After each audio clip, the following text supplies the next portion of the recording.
Alhamdulillahirabbil alamin wassalatu wassalamu ala asrafil anbiya'i wal mursalin wa ala alihi wa sahbihi ajma'in, amma ba'd. Alhamdulillah, kita cuba singkap surah An-Nur, surah yang ke-24. Lihat benar-benar daripada surah An-Nur. Perhatikan betul-betul daripada surah An-Nur ini mengenai zina dan juga li'an. Surah apa ya? Surah An-Nur, surah yang ke-24, juzuk yang ke-18. A'udzu billahi minasy syaithanir rajim. Bismillahirrahmanirrahim. Ini adalah satu surah yang kami turunkan dan kami wajibkan menjalankan hukum-hukum yang ada di dalamnya, dan kami turunkan di dalamnya ayat-ayat yang jelas agar kamu selalu ingat. Kami turunkan satu surah. Surah ini daripada Allah, bukan daripada Nabi, bukan daripada Ustaz. Allah yang turunkan dan kami wajibkan menjalankan hukum-hukum di dalamnya. Ini tertakluk kepada Daulah Islamiyah. Tengok, negara yang mampu melaksanakan hukum, wajib melaksanakan peraturan-peraturan yang ada di dalamnya. Jumpa surah Nur? Dan kami turunkan di dalamnya ayat-ayat yang jelas. Semua ayat-ayat dalam surah ini adalah ayat-ayat yang jelas, bukan ayat-ayat mutasabihah, ayat yang kabur, bukan. Semuanya ayat-ayat yang jelas agar kamu mengingatinya. Ya. Coba lihat ayat yang kedua. Dengarkan betul-betul. Perempuan yang berzina dan laki-laki yang berzina, maka deralah tiap seorang antara keduanya itu 100 kali dera. Janganlah kamu belas kasihan kepada keduanya, mencegah kamu untuk menjalankan agama Allah, jika kamu beriman kepada Allah dan hari akhirat, dan hendaklah pelaksanaan hukuman itu disaksikan oleh sekumpulan orang-orang yang beriman.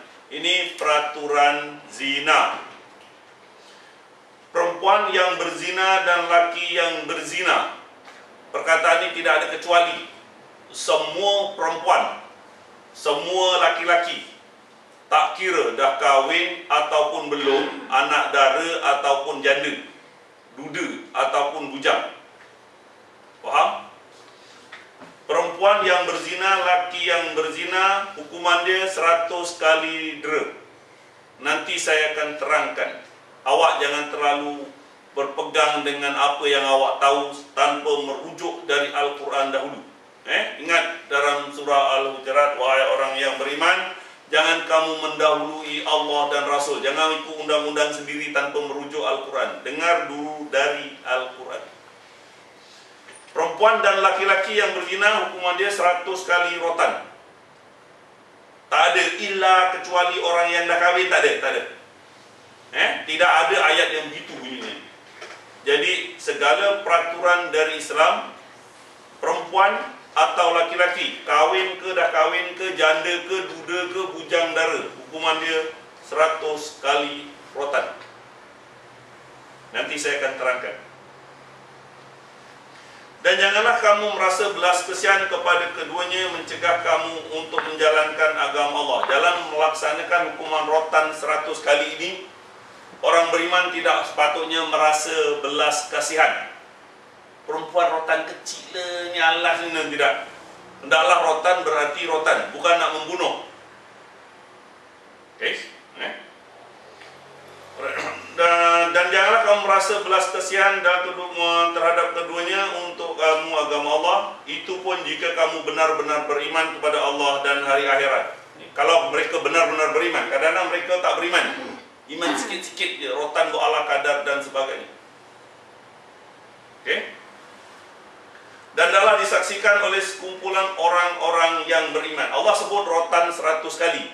Macam mana dengan dilaksanakan rotan yang macam mana di tempat macam mana sekalipun, itu hanya pendapat ulama. Tetapi yang pasti bukan rotan macam kat penjara yang 6 kali rotan sekali boleh pam sampai berbekas berbulan-bulan, bukan itu. Ulama yang mentafsirkan bagaimana rotan ini dilaksanakan. Kalau awak tengok dekat YouTube, kerajaan Islam ISIL sementara dia rotan 100 kali untuk orang minum arak. Dengan rotan yang biasa awak tengok tu, dia rotan sekali jalan. Daripada bahagian atas badan, pap, 1, 2, 3, 4, 5, 6, 7, 8, 10. Sampai 10, lagi sekali. 1, 2, 3, 4, 5, 6, 7, 8, 9, 10. 1, 2, 3, 4, 5 nya. Jadi 10 kali, 10 kali, 10 kali, 10 kali. 100 kali rotan dalam satu masa. Bukan yang awak tengok yang dekat penjara yang kali rotan, boom, sampai dengar cerita sampai berminggu kesan sakitnya belum, bukan rotan itu. Ini kerajaan Islam ISIL, sementara dia melaksanakan hukuman rotan terhadap minum arak. Boleh dijadikan panduan. Ulama saja yang memberi contoh bagaimana rotan ini dilaksanakan. Faham? Kadang-kadang kita ingat dalam rotan mesti rotan kat penjara Malaysia yang kena pendai dadah sampai 6 kali rotan, sekali rotan berbulan bekasnya, bukan rotan itu. Tapi macam mana sekalipun ulama boleh memberi garis panduan. Jangan kamu rasa kesian terhadap keduanya. Tak boleh. Sama aja, laki perempuan sama. Pelaksanaan itu hendaklah dilaksanakan disaksikan oleh sekumpulan orang-orang yang beriman. Dalam rotan tadi hendaklah disaksikan oleh sekumpulan orang-orang yang beriman. Awak tak boleh rotan dalam diri, pam, dah aku dah rotan. Tak boleh. Mesti ada saksi bahawa 100 kali rotan berarti 100 kali rotan. Disebut dekat situ hendaklah disaksikan oleh orang-orang yang beriman sahaja. Orang-orang Kristian, orang-orang Yahudi, reporter tak dibenarkan di situ. Banyak spekulasi ini. Sebab ayat ini jelas disaksikan oleh orang-orang yang beriman. Tengok perkataan minal mukminin. Orang beriman berarti orang lelaki sahaja. Perempuan yang beriman tak perlu ada di situ.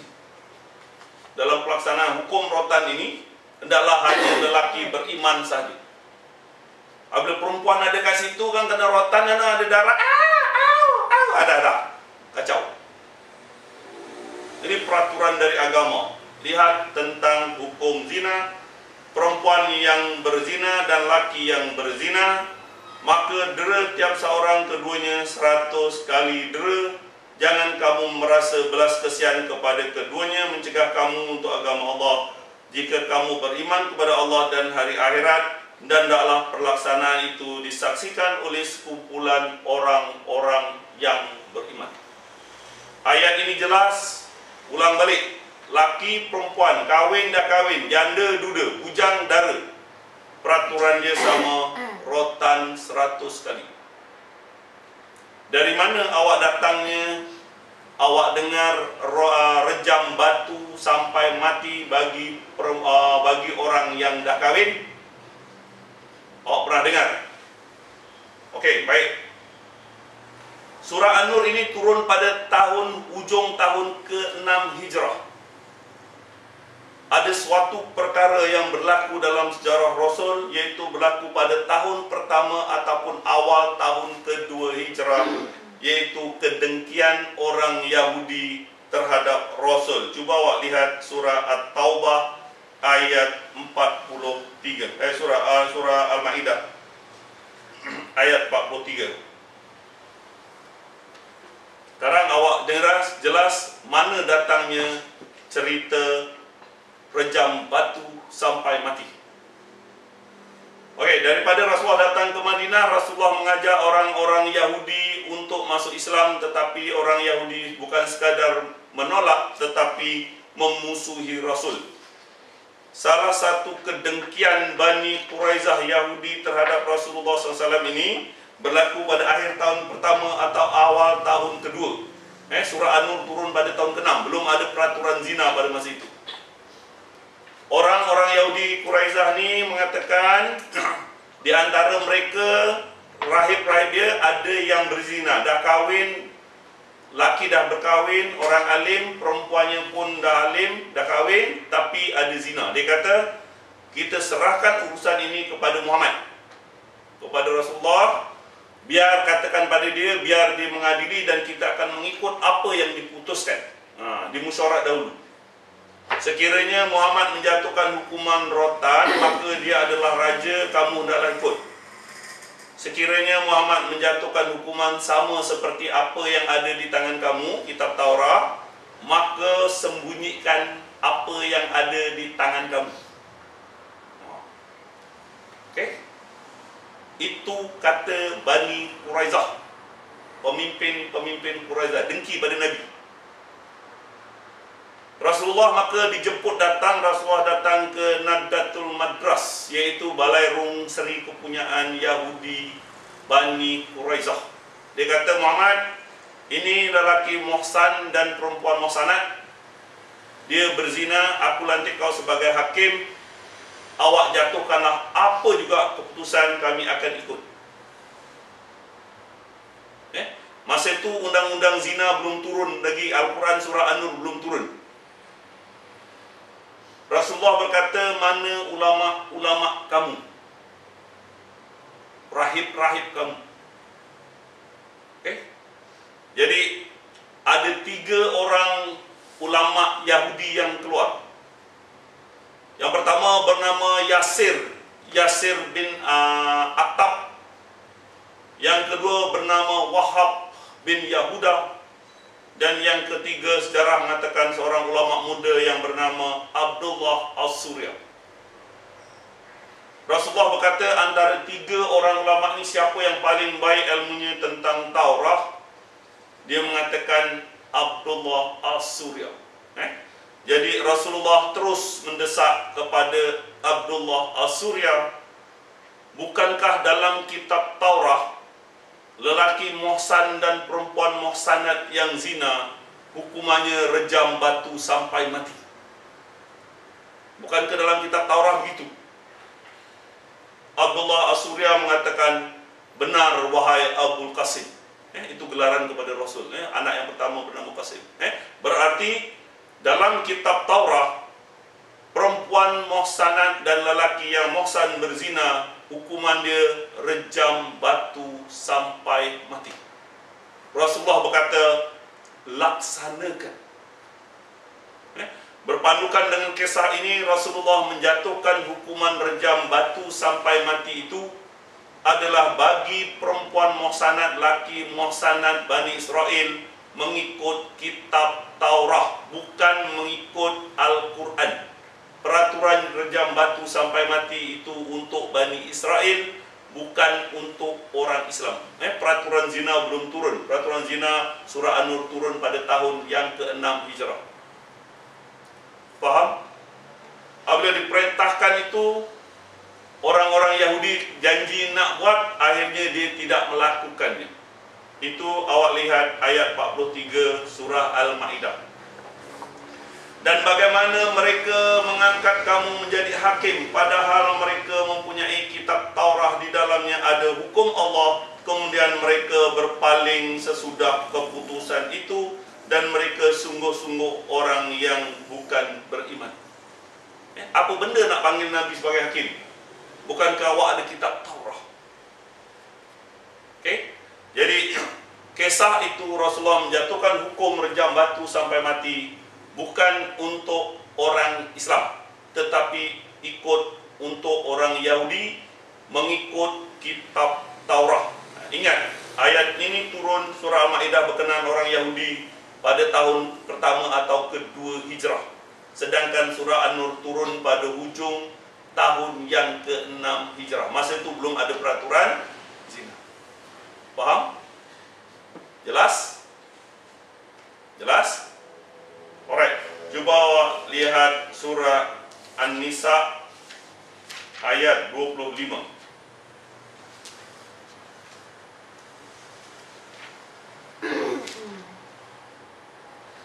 Cuba lihat.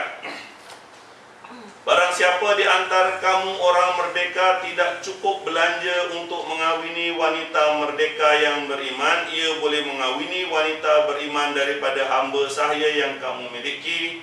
Allah mengetahui keimanan kamu, sebahagian kamu adalah daripada sebahagian yang lain. Kerana itu kawinilah mereka dengan izin tuan mereka, dan berilah mas kawin mereka menurut yang patut. sedangkan mereka itu wanita yang memelihara diri, bukan penzina dan bukan wanita yang mengambil laki sebagai peliharaan. Tengok, cuba lihat. Apabila mereka telah menjaga diri dengan berkahwin, kemudian mereka mengerjakan perbuatan keji, zina, maka atas mereka separuh hukuman daripada hukuman orang merdeka yang sudah bersuami. Kalau hamba saya dikahwini kemudian dia zina, hukuman dia separuh daripada wanita lain. Maksud dia, kalau perempuan wanita lain hukuman dia 100 kali rotan, dia kena separuh, berarti 50 kali rotan. Tak adalah peraturan kalau orang merdeka rejam batu sampai mati, ataupun orang hamba ni kalau berzina direjam 3 suku mati ataupun separuh mati, tidak ada. Itu sebabnya daripada dua ayat ini dia bersandarkan, Dr. mengulas ini bukannya daripada kitab caran-caran, tetapi merujuk daripada Sirah Nubuwah, tulisan Imam Ibn Hisam, suntingan daripada Imam Ibn Ishaq, melakukan kitab sejarah yang paling lama ada dalam pasaran, iaitu ditulis pada kurun ke-9 Hijrah. Jadi nas yang jelas bahawa mulai hari ini awak tahu berpandukan dengan surah An-Nur. Ayat yang pertama tadi kami turunkan ayat-ayat yang jelas. Tak ada pun dekat situ kecuali perempuan yang dah kahwin rejam batu sampai mati, tak ada. Sebab awal-awal lagi ayat yang pertama kami turunkan di dalamnya ayat-ayat yang jelas supaya kamu mengetahui. Faham? Faham? Ketahuilah kamu, kerajaan Saudi Arabia dia tidak melaksanakan rejam batu sampai mati. Yang rejam batu sampai mati ini ke Afghanistan, Pakistan, Uzbekistan, ini orang-orang yang jahil tentang agama. Alright. Peraturan Islam yang cukup cantik di sini, tetapi memerlukan pengajian daripada Al-Quran. Itu sebabnya saya tak nak kamu cuma hanya dengar cakap rejam batu sampai mati, rejam batu sampai mati. Rasulullah melakukan, tetapi mengikut kitab Taurat bagi orang Yahudi. Dan perbuatan Rasul itu dilakukan pada tahun pertama ataupun awal tahun kedua Hijrah, sedangkan surah An-Nur turun pada tahun akhir yang ke-6 Hijrah. Faham? Setakat ini faham? Baik. Lihat ayat yang ketiga. Lelaki yang berzina tidak mengawini melainkan perempuan yang berzina atau perempuan musyrik, dan perempuan yang berzina tidak dikawini melainkan lelaki berzina atau lelaki musyrik, yang demikian itu diharamkan ke atas orang-orang mukmin. Lihat, lelaki berzina tidak mengawini melainkan perempuan penzina atau perempuan musyrik. Ayat ini turun, awak nak kena tahu sejarah sikit. Kalau awak tak tahu sejarah nanti sukar sikit awak nak faham Al-Quran. Selepas Rasulullah berhijrah ke Madinah, ramai orang-orang Islam yang daripada Mekah ikut berhijrah. Sebahagian daripada mereka selais tinggal, sebahagian daripada mereka itu tidak punya harta apa-apa pun. Tetapi di Madinah yang baru didatangi oleh Rasul ini, Madinah adalah pertengahan perjalanan perdagangan antara Syam, Mekah dan juga Yaman. Jadi disitulah pusat pelacuran berleluasa. Depan rumah ada penda biru, kami menunggu kamu dan sebagainya. Mereka adalah kaya-kaya. Pedagang-pedagang yang kaya ini memberi harta kepada mereka.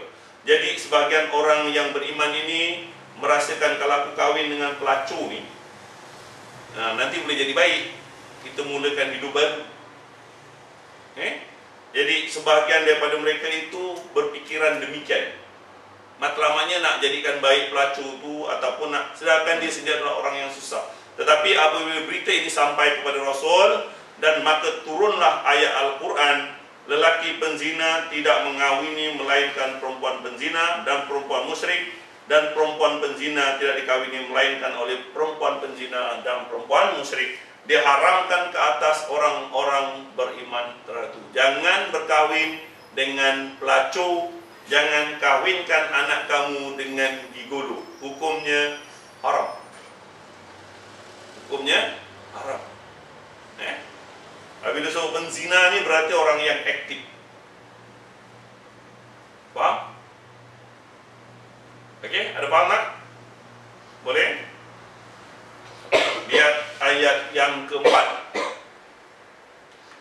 Orang yang menuduh wanita-wanita muhsanat yang baik-baik berbuat zina dan mereka tidak mendatangkan 4 orang saksi, maka deralah mereka yang menuduh itu dengan 80 kali dera, dan janganlah kamu terima kesaksian mereka buat selama-lamanya, dan mereka itu adalah orang-orang yang fasik. Orang yang menuduh wanita yang muhsanat, hendaklah ada 4 orang saksi. Tengok, perempuan yang muhsanat bukan orang yang dah kahwin. Itu yang kita selalu dengar. Perempuan yang muhsanat adalah perempuan yang terlindung. Okey? Mungkin dia dah berkahwin, dah pakai tudung, akhlaknya baik, tempat kerjanya baik, ataupun anak dara macam kamu ni, kerja tempat baik, pakaian kamu baik, akhlak kamu baik, campuran kamu baik. Orang ni walaupun sebaik mana sekalipun, anak mufti ke anak siapa sekalipun, dia masih lagi bukannya terbebas daripada zon bebas iblis. Walaupun pakai tudung anak imam siapa sekalipun, mereka masih lagi terdedah dalam keadaan zina ini. Tetapi kalau mereka lihatnya baik, orang lain nak menuduh mereka, mereka hendaklah ada 4 orang saksi. Ulang balik, muhsanat bukannya orang yang dah berkahwin, orang yang terlindung. Itu sebabnya saya beritahu kamu, letakkan diri kamu dalam gulungan perempuan-perempuan muhsanat. Kalau dalam terjemahan ni dia kata perempuan yang terpelihara. Ya, terpelihara. Mungkin anak mufti, anak ustaz, anak imam, awak keluarga yang baik, tempat kerja yang baik. Kalau kamu bekerja dekat GRO 4 pelacuran, orang menuduh tak perlu 4 orang saksi. Menuduh penzina, menuduh pekerja yang tak senonoh GRO pakaian tu, itu tak perlukan 4 orang saksi. Yang perlukan 4 saksi adalah untuk menuduh perempuan muhsanat, iaitu perempuan yang terpelihara tadi. Awak baik-baik jaga diri kamu, jangan awak masuk kawasan-kawasan mereka ni. Kalau awak tempat baik, kerja awak baik, pakaian awak baik, keluarga awak, campuran awak baik, orang tak akan suka tuduh-tuduh. Faham? Jadi menuduh 4 orang saksi itu bagi perempuan muhsanat saja. Tetapi Jabatan Agama nak serbu tempat pelacuran ke GRO, tak perlu. Itu bukannya tempat muhsanat. Susunan ayat. Faham? Orang yang menuduh wanita yang baik-baik dan mereka tidak mendatangkan 4 orang saksi. Menuduh wanita yang baik-baik, perlu 4 orang saksi. Saksi ni macam-macam saksi, ayatnya saksi. Kalau tengok ustaz-ustaz dulu, ulama-ulama dulu, Sayuti ke Maragi, dia perlukan 4 orang saksi yang melihat dengan mata kepala. Itu pendapat 1000 tahun dulu. Orang zina dekat kemah-kemah kulit kambing, boleh hintai sana sini. Masa dah berubah, sekarang masuk bilik kunci, blam, habis itu. Saksi tak semestinya dengan melihat dengan mata kepala. Apa juga saksi, mungkin video cam, mungkin DNA, mungkin RNA. Okey? Apa juga saksi, maka mereka boleh disabitkan. Cuma saksi itu berubah pendapat ulama. Kadang-kadang kitab-kitab yang lama ni pun dah tak boleh pakai dah. Dia hebat pada zamannya. Masih ada lagi ulama mengatakan langit itu 7 lapis, emas, perak, tembaga dan sebagainya. Kalau baca kitab-kitab lama, masih ada lagi tafsir yang mengatakan dunia ni rata. Tak percaya bahawa dunia ni bulat pun ada lagi. Jadi pendapat ulama dulu mungkin baik pada zamannya, kita tak boleh ikut. Jadi pendapat yang mengatakan melihat seperti melihatnya pedang dalam sarung itu mungkin dah tak sesuai, asalkan ada 4 orang saksi. Lihat orang yang menuduh wanita muhsanat buat zina dan mereka tidak mendatangkan 4 orang saksi, dera mereka 80 kali dera. Jangan main-main. Menuduh perempuan yang baik-baik, ulang balik, perempuan yang baik-baik, perempuan yang tak baik tak payah cerita. Okey, hukumannya dera 80 kali rotan. Tak jauh beza dia. Yang penzina 100 kali, yang mengumpat, yang menuduh tanpa saksi 80 kali. Kalau SPM Yang penzina dapat A star, yang menuduh dapat A juga. Tak ada beza sangat. Baik-baik. Jangan suka tuduh perempuan yang baik-baik. Letakkan diri kamu. Letakkan diri kamu, pakaian kamu, akhlak kamu dalam gulungan perempuan muhsanat ini. Deralah mereka 80 kali dera, janganlah kamu terima kesaksian mereka buat selama-lamanya. Tak boleh ambil saksi. Dan mereka itu adalah orang-orang yang fasik, orang yang sentiasa membuat dosa. Setakat ini awak faham? Lihat ayat yang kelima. Kecuali, perkataan illa. Orang yang bertaubat sesudah itu dan memperbaiki dirinya, maka sesungguhnya Allah Maha Pengampun lagi Maha Penyayang. Ayat ini terbuka luas. Kecuali orang yang bertaubat sesudah itu memperbaiki diri, sesungguhnya Allah Maha Pengampun lagi Maha Penyayang. Bermaksud, kalau seorang itu sudah bertaubat, walaupun dulu dia bekas pelacur ataupun dia bekas gigolo, jangan sekali-kali kamu ungkit keburukan mereka. Yang keduanya, walaupun dia bekas pelacur sekalipun, kalau dia sudah bertaubat, dia boleh berkahwin dengan orang-orang beriman, tak jadi masalah.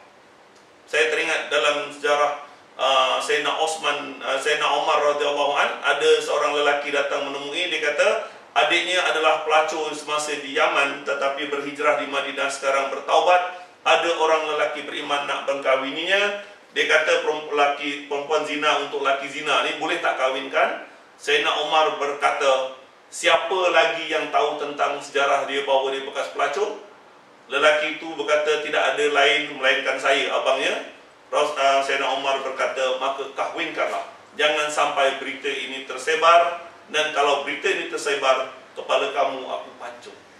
Berarti bekas pelacur sekalipun, kalau dia sudah bertaubat, maka dia tidak boleh kamu ungkit keburukan mereka. Dia berhak untuk berkahwin seperti perempuan-perempuan lain. Mulianya manusia itu kerana Allah tutup keaibannya. Kalau Allah buka keaifan kita, tak ada apa yang nak dibanggakan. Faham? Itu sebabnya, kecuali orang yang bertaubat sesudah itu dan memperbaiki diri, maka sesungguhnya Allah Pengampun lagi Maha Penyayang.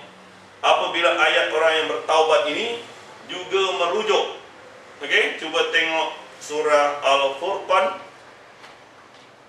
surah selepasnya, ayat yang ke-63. Lihat surah Al-Furqan,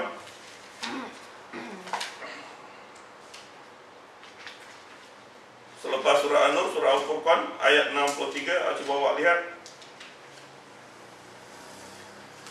68, minta maaf. Mengenai perempuan penzina pelacur. Lihat. Dan orang-orang yang tidak menyembah Tuhan selain kepada Allah, tidak syirik, mereka tidak membunuh jiwa yang diharamkan dan dengan alasan benar, dan tidak berzina. Tengok, barang siapa yang melakukan demikian itu, siapa yang syirik kepada Allah, membunuh dan juga zina, nescaya akan mendapat balasannya dosa, yaitu akan dilipat gandakan azab untuknya pada hari kiamat, dan dia kekal dalam azab itu dalam keadaan terhina. Tengok, kecuali illa, ayat 70. Kecuali orang yang musyrik tadi, orang yang membunuh dan orang yang zina, kecuali orang yang bertaubat, beriman dan mengerjakan amal soleh. 3 syarat ini, bertaubat, beriman, amal soleh, maka kejahatan mereka akan diganti dengan kebajikan, dan Allah Maha Pengampun lagi Maha Penyayang. 3 kesalahan syirik. Yang dikatakan syirik ini adalah syirik bagi orang yang belum masuk Islam kemudian masuk Islam, seperti Omar, Osman dan yang lain itu. Bukan kita. Kalau kita syirik, tidak akan diampunkan. Ayat 116 dan juga ayat 48 daripada surah An-Nisa. Kalau kita yang syirik, Allah tak akan ampunkan. Tetapi kalau orang tu musyrik kemudian masuk Islam, orang ni akan diampunkan. Orang yang syirik membunuh tanpa hak, dan juga berzina. 3 syarat: bertaubat, beriman, mengerjakan amal soleh. Allah tukar dosa zina dulu, dosa membunuh tadi jadi pahala. Tengok ayat yang 70. Kecuali orang yang taubat, beriman, mengerjakan amal soleh, bagi mereka kejahatan mereka akan diganti oleh Allah dengan kebajikan, dan adalah Allah Maha Pengampun lagi Maha Penyayang. Ingat? Jadi ada beberapa panduan. Lagi satu, kecuali orang yang bertaubat sesudah mereka. Cuba kita balik kepada surah An-Nur. Dan orang-orang yang menuduh wanita yang baik-baik, mereka tidak mendatangkan 4 orang saksi, deralah mereka dengan 80 kali dera, dan janganlah kamu terima kesaksian mereka buat selama-lamanya. Mereka itu adalah orang-orang yang fasik, kecuali orang-orang yang bertaubat sesudah itu dan memperbaiki dirinya. Sesungguhnya Allah Maha Pengampun lagi Maha Penyayang. Berarti kalau orang itu penzina, kalau ditangkap, mereka tidak akan terus dihukum rotan. Tidak. Dia akan dipulihkan dahulu sebab Allah menerima taubatnya. Itu awak tengok dekat Saudi. Orang yang penzina, dia tidak akan terus dirotan. Dia akan dibagi masa taubat dahulu. Kalau diulang balik, barulah dilaksanakan. Saudi tidak ada semudah-mudah melaksanakan hukum rotan. Sebab susunan ayat, kecuali orang yang sudah bertaubat di antara mereka, memperbaiki diri, Allah ampunkan. Ini peraturan mengenai hukum hudud. Cuba awak lihat surah Al-Ma'idah ayat 38. Peraturan ini sama dengan orang mencuri. Orang mencuri, kalau dia ditangkap, dia tidak akan terus potong tangan seperti zina. Dia tak akan terus rotan, kecuali dia di pusat pemulihan dulu, sebab Allah bagi masa untuk bertaubat. Cuba tengok ayat 38 surah Al-Ma'idah. Laki-laki yang mencuri dan perempuan mencuri, potong tangan keduanya sebagai balasan bagi apa yang mereka kerjakan, sebagai siksa dari Allah. Allah Maha Perkasa lagi bijaksana. Tengok, barang siapa yang bertaubat di antara pencuri itu sesudah melakukan kejahatan dan memperbaiki diri, maka sesungguhnya Allah menerima taubatnya. Sesungguhnya Allah Pengampun lagi Maha Penyayang. Ini peraturan daripada agama. Kalau seorang pencuri kena tangkap, dia tidak akan terus potong tangan. Orang penzina kena tangkap, dia tidak akan terus kena rotan 100 kali. Tetapi dibagi masa untuk taubat. Berarti dia hantar pusat pemulihan dahulu, ataupun dipenjarakan, dipulihkan balik. Kalau dia berulang balik, baru dilaksanakan. Itu peraturan dalam agama. Saudi tidak akan rotan perempuan suka-suka. Jarang awak lihat orang potong tangan dekat Saudi. Yang awak nampak kalau pergi haji tu banyak budak-budak potong tangan, pudung tu banyak dimasuk dalam baju. Itu orang Badui. Bukan kerajaan Saudi yang melaksanakan hukum potong tangan, melainkan dia dibagi masa untuk bertaubat. Kita tak nak peraturan Islam yang indah ini dilaksanakan oleh orang-orang yang jahil agama, memberi gambaran yang negatif. Curi, potong tangan. Curi, potong tangan. Zina, rotan. Orang pun takut. Sebenarnya bukan begitu peraturan dari Islam. Berbeza dengan peraturan mengenai pemberontak. Cuba awak lihat ayat 33 surah Al-Ma'idah. Berbeza dengan kisah pemberontak. Buka. Sesungguhnya balasan terhadap orang-orang yang merangi Allah dan Rasul dan membuat kerosakan di muka bumi hanyalah dibunuh atau disalib, potong tangan kaki bersilang, atau dibuang negeri. Balasan terhadap orang yang memerangi Allah dan Rasul, ulama mengatakan termasuk orang yang memberontak, dibunuh, atau salib, atau potong tangan kaki bersilang, atau buang daerah. Yang demikian itu sebagai satu penghinaan untuk mereka di dunia, dan di akhirat mereka beroleh siksaan yang besar. Lihat, kecuali orang yang taubat di antara kamu sebelum kamu dapat menguasai mereka, maka ketahuilah bahwasanya Allah Maha Pengampun lagi Maha Penyayang. Pemberontak, kalau dia menyerah diri sebelum dikepung, dia hendaklah diampunkan. Tetapi kalau ada dikepung, minta maaf, dia akan dibunuh atau disalib atau potong tangan kaki bersilang atau buang daerah. Kalau kamu lihat kerajaan Saudi Arabia, tentera-tentera Al-Qaeda ni yang menyerah diri kepada kerajaan, dia akan masuk penjara, tapi penjara dia siap dengan swimming pool, siap dengan gimnastik, siap istrinya boleh dibawa. Sebab mereka termasuk orang yang menyerah diri sebelum dikuasai. Tetapi kalau sudah dikepung, kerajaan Saudi Arabia tak ada ampun, bunuh terus. Faham? Itu kalau tengok penjara dekat Saudi Arabia, ada yang siap swimming pool. Tetapi bukan untuk semua kesalahan, tetapi bagi yang membuat kerosakan di atas muka bumi, kemudian mereka menyerah diri. Faham? Baik, kita lihat balik kepada surah An-Nur. Mulai hari ini, awak mendengar Al-Quran, surah An-Nur, ayat-ayat yang jelas. Peraturan zina, laki perempuan, kahwin dah kahwin, bujang dari hukuman dia 100 kali rotan. Awak kena pegang. Tak boleh rasa belas kesian, disaksikan oleh orang beriman saja. Alright. Fakta yang kedua, hukuman rejam batu sampai mati Rasulullah jatuhkan bukan untuk orang Islam tetapi untuk orang Yahudi mengikut kitab Taurat. Pada masa itu surah An-Nur belum turun. Surah An-Nur turun pada tahun ke-6.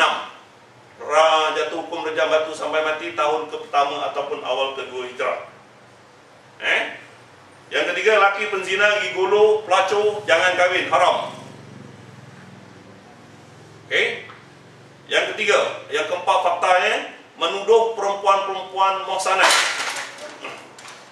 Perempuan muhsanat kena 4 orang saksi. Menuduh perempuan yang pelacur apa benda tak perlu.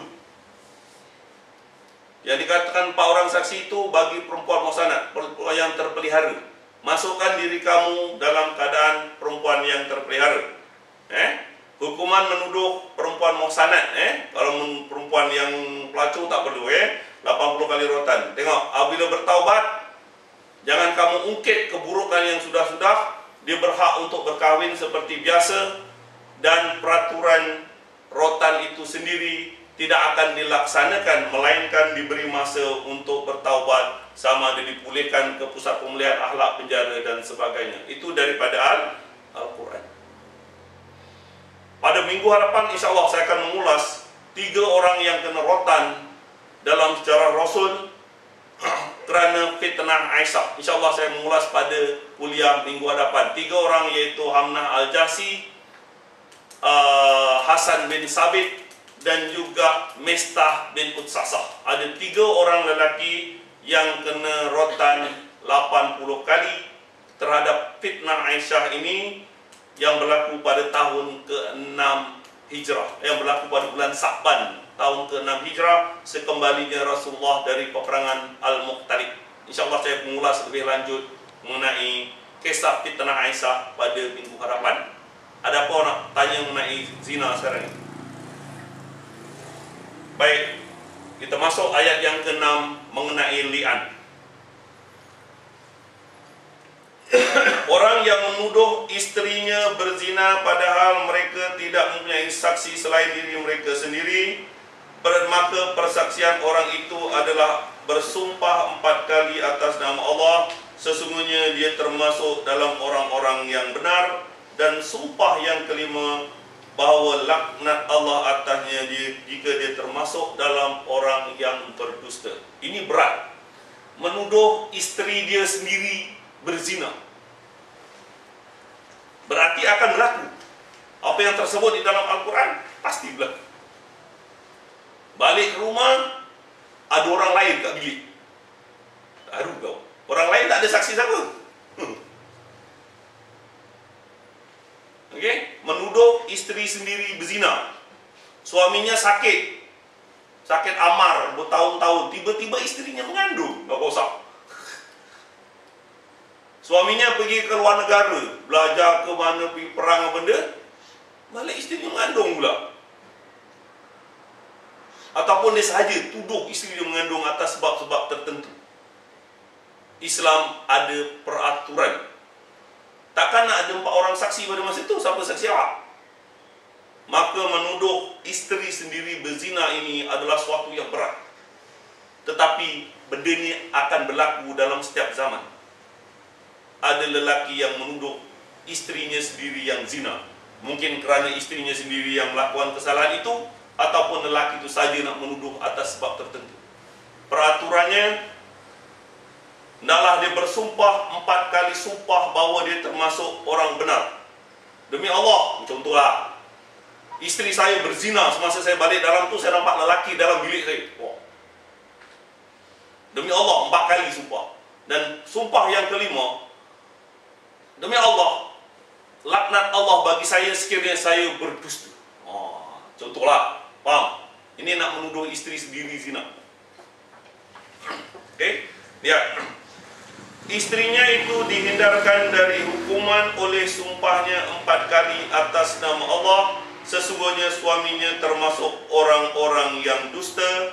Dan sumpah yang kelima bahawa laknat Allah atasnya jika suami itu termasuk orang-orang yang benar. Kalau suaminya bersumpah, isterinya tak nak bersumpah, maka isterinya jatuh hukum 100 kali. Isterinya taklah bersumpah, demi Allah bahawa suami saya bercakap bohong, aku tak ada pun buat laki masuk. 4 kali sumpah, demi Allah suami saya cakap bohong. Selama ni dia pun ada kat sini, tak ada pergi luar negara pun. Dia campurkan saya mengandung anak dia. Macam tu lebih kurang. Jadi dia sumpah 4 kali.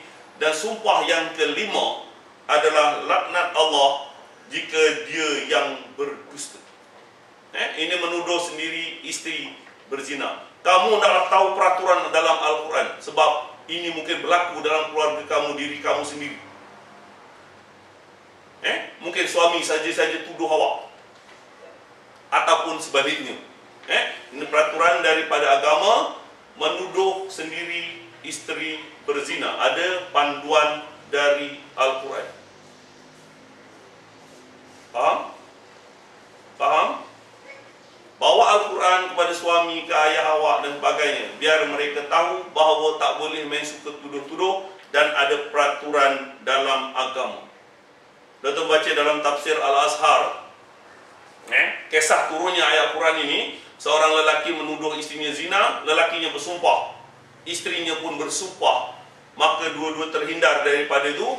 Tetapi semasa akhir hayat perempuan ini, semasa akhir hayat Rasulullah pun dah tak ada, dia mengaku bahawa sesungguhnya dialah yang berdusta. Perempuan itu yang zina, dia berdusta menyebabkan turunnya ayat Al-Quran. Itu dalam sejarah Allah saja yang lebih mengetahui. Dan terbaca dalam tafsir Al-Azhar. Lihat ayat yang ke-10.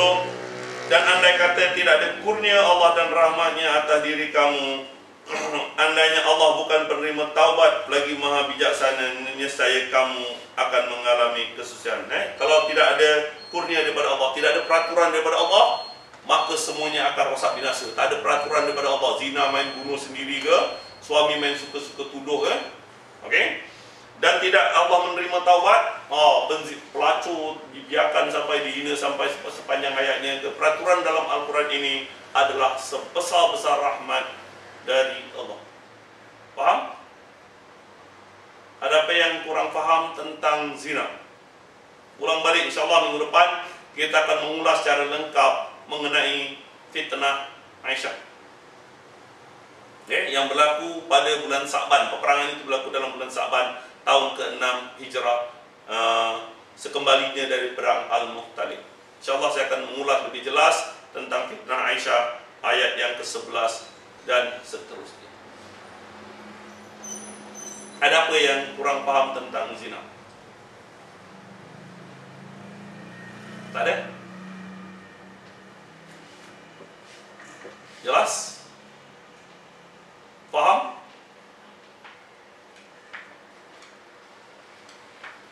Ada pun nak tanya? Bagus. Mudah kamu. Kita akan sambung kuliah pada minggu hadapan. Wabillahi taufiq wal hidayah. Wassalamualaikum warahmatullahi wabarakatuh.